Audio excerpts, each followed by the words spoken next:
చాలామందికి ఒక డౌట్ ఉంటుంది. మనము ప్రతిరోజు ఎక్సర్సైజ్ చేయటం వల్ల ఓన్లీ బాడీ మాత్రమే షేపప్ అవుతుంది, ఫ్యాట్ లాస్ అవుతుంది, అలాగే వెయిట్ అనేది కంట్రోల్‌లో ఉంటుంది లేదా వెయిట్ లాస్ అయిపోతాము అని. కానీ దీని వెనకమాల చాలా రహస్యం అయితే ఉంది.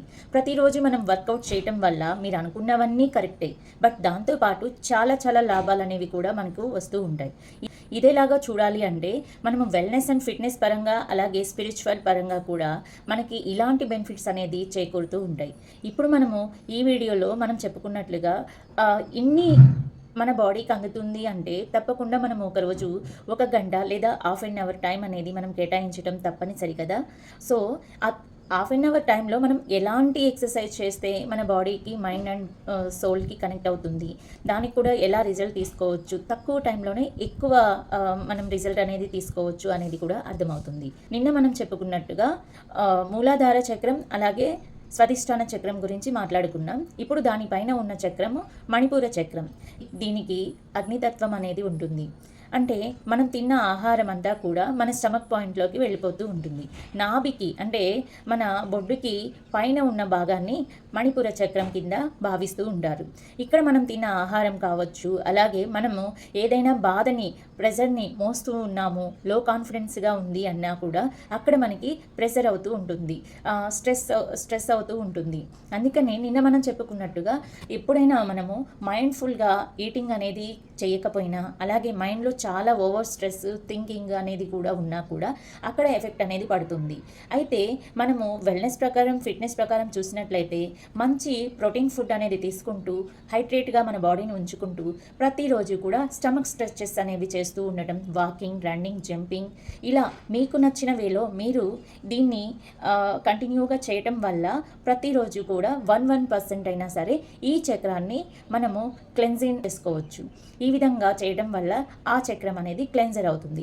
దీనివల్ల మనకేంటి అంటే మన బాడీకి తగ్గట్టుగా బ్యాలెన్స్డ్ న్యూట్రిషన్ ఫుడ్ తీసుకోవటము, హైడ్రేషన్గా ఉంచుకోవటం అనేది చాలా అవసరం.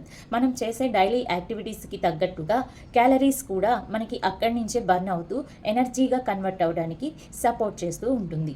ఈ చక్రం కనుక మనము క్లెన్జింగ్ చేసుకున్నాము అంటే, క్లీన్గా ఉంచుకున్నాము అంటే, దీనివల్ల మనకి స్పిరిచువాలిటీ ప్రకారం వచ్చేది ఏంటి అంటే మన మీద మనం ఆత్మవిశ్వాసం పెరుగుతూ ఉంటుంది, మన మీద మనకి సెల్ఫ్ రెస్పెక్ట్ అనేది పెరుగుతూ ఉంటుంది. ఏదైనా చేయాలి అనే తపన మనలో ఎప్పటికప్పుడు మోటివేట్ అవుతూ ఉంటుంది, ఇన్స్పైరబుల్గా అవుతూ ఉంటాము. ప్రతిరోజు రెగ్యులర్గా గుడ్ హ్యాబిట్స్ అనేవి అలవాటు చేసుకుంటూ ఉంటాము. నెక్స్ట్ వచ్చే చక్ర అనాహత చక్ర. ఇది మనకి హార్ట్ మధ్య భాగంలో ఉంటుంది. దీనివల్ల మనకి వెల్నెస్ ఫిట్నెస్ పరంగా చూసినట్లయితే మనకి ఎప్పుడైతే స్ట్రెస్ లెవెల్స్ ఎక్కువగా ఉంటున్నాయి, అలాగే ఓవర్ థింకింగ్ ఎక్కువ చేస్తున్నాము, అలాగే ఎప్పుడో జరిగిపోయిన గాయాలని మనం పదే పదే ఆలోచించుకుంటూ మనల్ని మనం విమర్శించుకుంటూ ఇక్కడ మనం బాధపడుతూ ఉన్నప్పుడు గుండెంత బరువుగా ఉండటం, అలాగే హార్ట్ ప్రాబ్లమ్స్ ఎక్కువగా రావటం, అలాగే హార్ట్ పట్టేసినట్టుగా, అలాగే కొలెస్ట్రాల్ లెవెల్స్ ఎక్కువగా ఉండటం వల్ల కూడా మనకి హార్ట్ ప్రాబ్లం అనేది కూడా వస్తూ ఉంటుంది. అలాగే బ్లడ్ సర్క్యులేషన్స్ అనేవి సరిగ్గా జరగకపోయినా, అలాగే బ్లడ్ అనేది క్లాట్ అవ్వటం వల్ల కూడా హార్ట్ స్ట్రోక్స్, కార్డియాక్ అరెస్ట్ అనేవి చాలా వరకు జరుగుతూ ఉంటాయి కదా. సో ఇలాంటి సమస్యలన్నింటినీ కూడా మనము బ్రీతింగ్ ఎక్సర్సైజ్ చేయటము, వాకింగ్, రన్నింగ్, జంపింగ్, అలాగే హార్ట్కి తగ్గట్టుగా ఏరోబిక్స్ చేయటము, ఈ విధంగా కూడా కొన్ని ఎక్సర్సైజ్ అనేవి మనకి యూస్ఫుల్ అవుతూ ఉంటాయి. దాంతోపాటుగా సమతుల్య ఆహారాన్ని తీసుకుంటూ ఉండటము, మనసుని ప్రశాంతంగా ఉంచుకోవటము, అలాగే ప్రతిరోజు మన డేలో భాగంగా యోగా, మెడిటేషన్ అనేది అలవాటు చేసుకోవటము, ప్రతిదీ కూడా మనకి ఈ బ్రీతింగ్కి తగ్గట్టుగా ఉంటుంది. ఎందుకు అంటే అనాహత చక్రమ తత్వం వచ్చేసే వాయుతత్వం ఉంటుంది. సో ఇక్కడ మనకి బ్రీతింగ్ అనేది ప్రాపర్గా ఉండటం అనేది చాలా చాలా ఇంపార్టెంట్.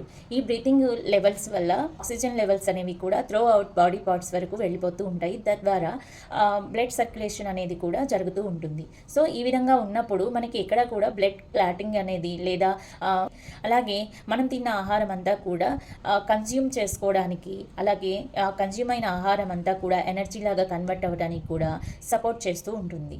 సో ఈ అనాహత చక్రాన్ని మనము ప్యూరిఫై చేసుకున్నట్లయితే మన మీద మనకి కాన్ఫిడెంట్ లెవెల్స్ అనేది పెరుగుతుంది. ముఖ్యంగా సెల్ఫ్ లవ్ అనేది పెరుగుతూ ఉంటుంది. సెల్ఫ్ రెస్పెక్ట్, సెల్ఫ్ ఎస్టీమ్ అనేది కూడా పెరుగుతూ ఉంటుంది. ఓవర్ థింకింగ్ నుంచి కూడా బయటపడవచ్చు. బ్రీతింగ్ లెవెల్స్ని మంచిగా చేసుకోవటం వల్ల శ్వాసకి సంబంధించిన ఇబ్బందులు కావచ్చు, హార్ట్కి సంబంధించిన ఇబ్బందుల నుంచి బయటపడవచ్చు. సో ఈరోజు మనం తెలుసుకున్న మణిపుర చక్ర అలాగే అనాహత చక్రాల గురించి మనం నేర్చుకున్న ఈ 1% నాలెడ్జ్ మనలో రోజుకొక మార్పు తీసుకురావడానికి కూడా సపోర్ట్ చేస్తుందని మీరు బిలీవ్ చేస్తున్నట్లయితే, ఈ వీడియో మీకు నచ్చినట్లయితే ఈ వీడియోకి లైక్ చేయండి. అలాగే ఈ వీడియోని సేవ్ చేసుకొని మీ లవ్డ్ వన్స్కి షేర్ చేయండి. అండ్ ఇలాంటి మోర్ కంటెంట్ వీడియోస్ కోసం మన ఛానల్ని ఫాలో అవ్వండి. దాంతో పాటుగా కింద ఇవ్వబడిన లింక్ని క్లిక్ చేసినట్లయితే మన అఫీషియల్ వాట్సాప్ గ్రూప్లో కూడా చేరిపోతారు ఫర్ ద మోర్ ఇన్ఫర్మేషన్ కోసం. Thank you.